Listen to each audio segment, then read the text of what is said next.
जागतिक पातळीवर सिरिया आणि इस्रायलमध्ये युद्ध सुरू आहे आणि त्याचबरोबर चीनने मोठ्या प्रमाणात केलेली सोने खरेदी यामुळे सोन्याच्या मागणीत वाढ झाली। परिणामी गेल्या 24 तासात जळगावच्या सुवर्णनगरीत सोन्याच्या दरात 2000 रुपयांची वाढ झाली आहे।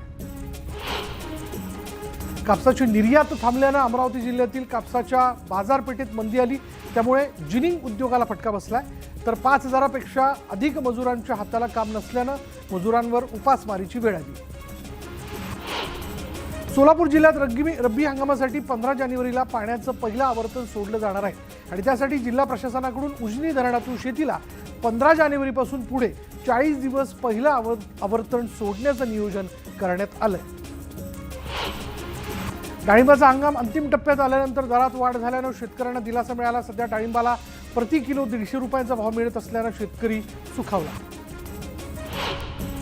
गोंदिया जिल्हा मार्केटिंग फेडरेशनच्या वतीनं सुरू करण्यात आलेल्या धान खरेदी केंद्रावर 1,11,130 शेतकऱ्यांनी धान विक्रीसाठी नोंदणी केली। या केंद्रावर 24,868 शेतकऱ्यांनी धानाची विक्री केली। मात्र नवीन बीम प्रणालीमुळे शेतकऱ्यांचे चुकारे थकले।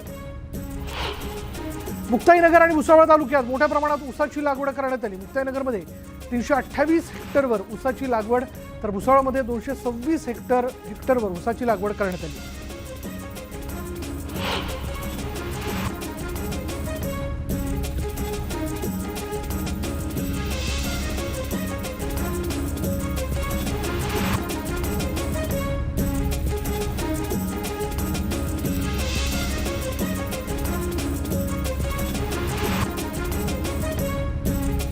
यवतमाळमधील शेतकऱ्यांनी सीसीआय केंद्रावर कापूस विक्रीसाठी गर्दी केली होती आणि सीसीआयनं कापूस खरेदी केंद्र वाढवण्याची मागणी शेतकऱ्यांकडून करण्यात येते।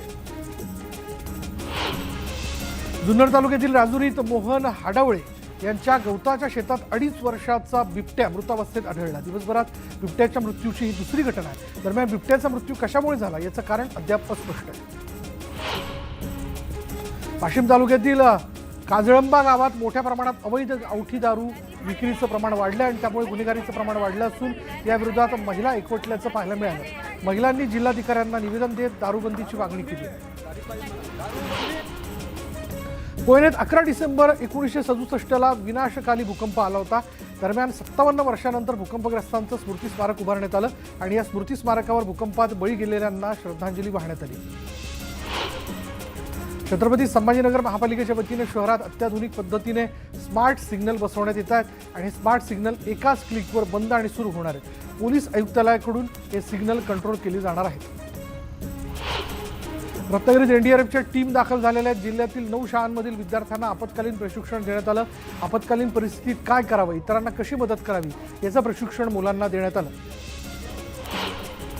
भुसावळ पालिकेच्या अग्निशमन केंद्राचं आमदार संजय सावकर यांच्या हस्ते उद्घाटन करण्यात आलं। पालिकेच्या वतीनं अग्निशमन विभाग सक्षम करण्याच्या प्रयत्नातून अग्निशमन दलाचं दुसरं केंद्र सज्ज झालं।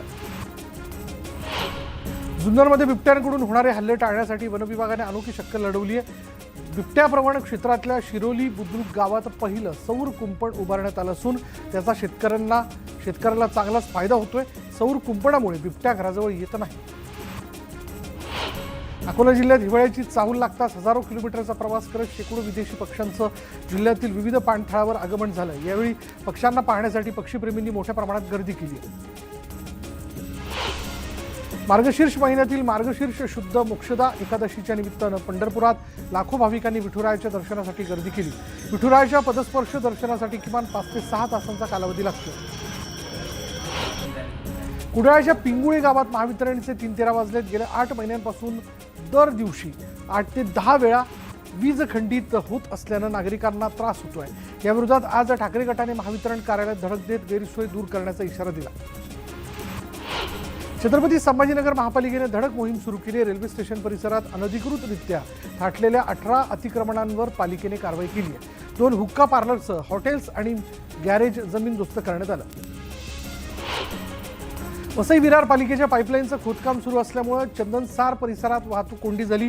पाईपलाईनच्या खोदकामापूर्वी वाहतुकीचं योग्य नियोजन न केल्यानं नागरिकांनी संताप व्यक्त केला।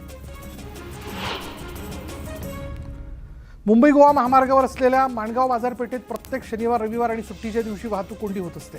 या वाहतूक कोंडीच्या समस्येमुळे इथले नागरिक, स्थानिक आणि व्यावसायिक तसंच वाहन चालक त्रस्त झाले। अहिल्यानगर जिल्हा परिषदेच्या इमारतीत असलेली अग्निशमन यंत्रणेची पेटी चक्क तळीरामांची गुटखा मावा आणि दारूच्या बाटल्यांची स्टोर रूम ठरली आहे. संबंधित आरोपींवर कारवाई होणार का याकडे सर्वांचं लक्ष लागलं. तुळजापूर सोलापूर रेल्वे मार्गासाठी होणाऱ्या सक्तीच्या भूसंपादनाला शेतकऱ्यांनी विरोध दर्शवलाय. फळबागांच्या जमिनीचं व्हॅल्युएशन चुकीचं दाखवून मावेजा कमी दिल्याचा आरोप शेतकऱ्यांनी केला. सांगलीच्या शिराळा तालुक्यातील हत्तेगाव वाकुर्डे बुद्रुक सिंचन तलावाच्या मजबूतीकरणाचं काम सुरू असलेलं काम शेतकऱ्यांनी पुन्हा एकदा बंद पाडलं. आजच्या दरानं मोबदला आणि भूसंपादन करावं अशी मागणी शेतकऱ्यांकडून करण्यात येते. येवल्यात नायलॉन मांजाविरोधात पोलीस ॲक्शन मोडवरती आलेत. येवल्यात केलेल्या कारवाईत पोलिसांनी 29 बंडल नायलॉनचे मांजा जप्त केलेला आहे आणि या प्रकरणी दुकानदाराविरोधात गुन्हा दाखल करण्यात आला. प्रहार संघटनेचे सोलापूरचे शहराध्यक्ष जे त्याला पोलिसांनी तडीपार घोषित केलेलं आहे. खंडणी मागणं, दंगा करणं, मारामारी करणं या कारणांवरून अजित कुलकर्णीवर कारवाई करण्यात आली. बुलढाण्याच्या जळगाव जामोदमध्ये जुन्या जिल्हा परिषद शाळेला माथे फिरून आग लावली. आगीत शाळेचं मोठं नुकसान झालं. शाळेतील साहित्य जळून खाक झालं. इंदापूर तालुक्यातील डाळजमध्ये 10 ते 12 वाहनांचा अपघात झाला.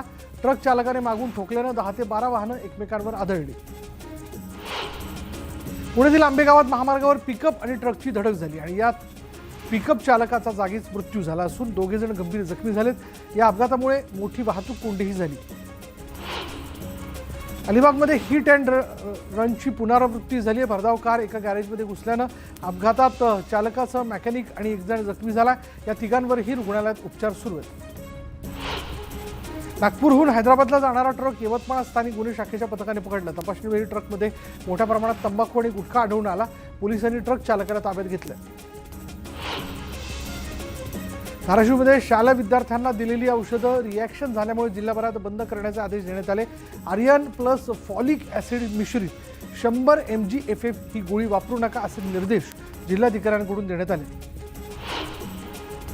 जालना जिल्ह्यात 7,000 शेतकऱ्यांनी बोगस पीक विमा काढल्याचा प्रकार समोर आला आहे. दरम्यान ज्यांच्या फळबागा नुकसानीमुळे जमीनदोस्त झाल्या त्यांना पीक विमा द्यावा आणि अपात्र शेतकऱ्यांना त्यांची रक्कम परत करावी अशी मागणी जी ती स्वाभिमानी शेतकरी संघटनेने केली. बीडच्या केजमधील मस्साजोग इथे सरपंचाची हत्या केल्यानंतर एकच खळबळ माजली. दरम्यान संतोष देशमुख हत्या प्रकरणी आरोपीला अटक करा आणि कठोर शिक्षा द्या अशी मागणी जी ती मराठा समाजाच्या वतीने करण्यात आली आहे. परभणी शहरातील जिल्हाधिकारी कार्यालयासमोर डॉक्टर बाबासाहेब आंबेडकर यांच्या पुतळ्यासमोर ठेवलेली संविधानाची एका माथेपुरीने विटंबना केली आणि या घटनेनंतर परभणी शहरातील आंबेडकरी अनुयायी संतप्त झाले. परभणीत आंबेडकरी अनुयायांनी केलेल्या आंदोलनाला हिंसक वळण लागलं. काही आंदोलकांकडून दुकानांची जाळपोळ करण्यात आली. यानंतर पोलिसांनीही आंदोलकांना पांगवण्याकरता अश्रुधुराच्या नळकांड्या फोडल्या. यामुळे सध्या परभणीत तणावपूर्ण स्थिती आहे. परभणी शहरात सध्या जमावबंदी लागू करण्यात आलेली आहे. मात्र त्यानंतरही आक्रमक महिला आंदोलकांनी जिल्हाधिकारी कार्यालयात जाऊन तोडफोड केली. जिल्हाधिकाऱ्यांच्या बोर्डची तोडफोड करून जोरदार घोषणाबाजी करण्यात आली. परभणीत सुरू असलेल्या आंदोलनात संतप्त जमावाने पोलिसांवरही दगडफेक केली आणि त्यामुळे पोलिसांना पळ काढावा लागला. परभणी शहरात पोलिसांकडून जमावबंदी लागू करण्यात आली. सुरक्षा आणि खबरदारीच्या पार्श्वभूमीवर हा निर्णय घेण्यात आला. संविधानाच्या शिल्पाची विटंबना केल्याप्रकरणी परभणी जिल्हा बंदची हाक देण्यात आली. नागरिकांनी शहरातील प्रमुख रस्त्यांवरून मोर्चा काढत घटनेचा निषेध व्यक्त केला. शहरात सध्या तणावपूर्ण वातावरण आहे. संविधानाचा अपमान केल्याप्रकरणी परभणी शहरात बंद पुकारण्यात आला. परभणी जिंतूर महामार्गावर रास्ता रोको आंदोलन करण्यात आलं आणि आक्रोश व्यक्त करत नागरिकांनी निषेध केला. परभणीत घडलेल्या घटनेचे पडसाद वसमतमध्ये उमटलेत. वसमतमध्ये आंबेडकरी अनुयायांच्या वतीनं शहर बंदची हाक देण्यात आली. बाजारपेठेमध्ये सर्वत्र शुकशुकाट पाहायला मिळाला. हिंगोलीच्या औंढा नागनाथमध्ये आंबेडकरी अनुयायांनी रास्ता रोको आंदोलन केलं. परभणीतील घटनेच्या निषेधार्थ नागरिकांनी मोठा मोर्चा काढत रास्ता रोको केला आणि त्यामुळे महामार्गावरील वाहतुकीचा खोळंबा झाला होता. परभणीतील घटनेचे पडसाद पुण्यातही उमटले. पुण्यातील वंचित बहुजन आघाडीचे पदाधिकारी, महिला आघाडी, युवक आघाडी आणि सगळ्या कार्यकर्त्यांनी तीव्र आंदोलन केलं. पुणे स्टेशन परिसरातील बाबासाहेबांच्या पुतळ्यासमोर वंचितने आंदोलन केलं. परभणीत सुरू असलेल्या तणावानंतर अखेर पोलिसांनी नियंत्रण मिळवलं आणि शहरात मोठा पोलीस बंदोबस्त तैनात करण्यात आला असून आंदोलनकर्त्या जमावालाही पांगवण्यात आले.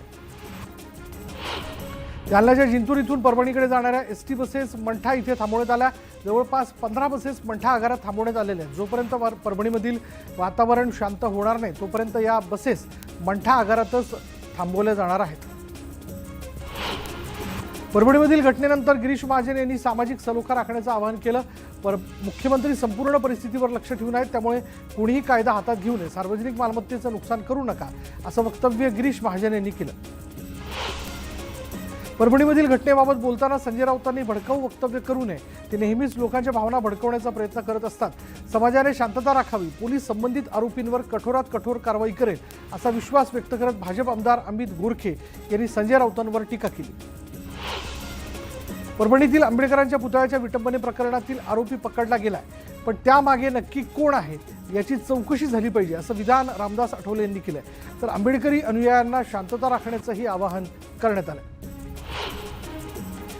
परभणी हिंसाचार प्रकरणात संयम राखणं गरजेचं आहे, असं मत दिलीप वळसे पाटील यांनी व्यक्त केलं। तसंच आपल्या तब्येतीबाबत चुकीच्या बातम्या पसरवल्या जात असून मी ठणठणीत आहे, पक्ष जी जबाबदारी देईल ती मी समर्थपणे सांभाळेन, असंही वळसे पाटलांनी स्पष्ट केलं।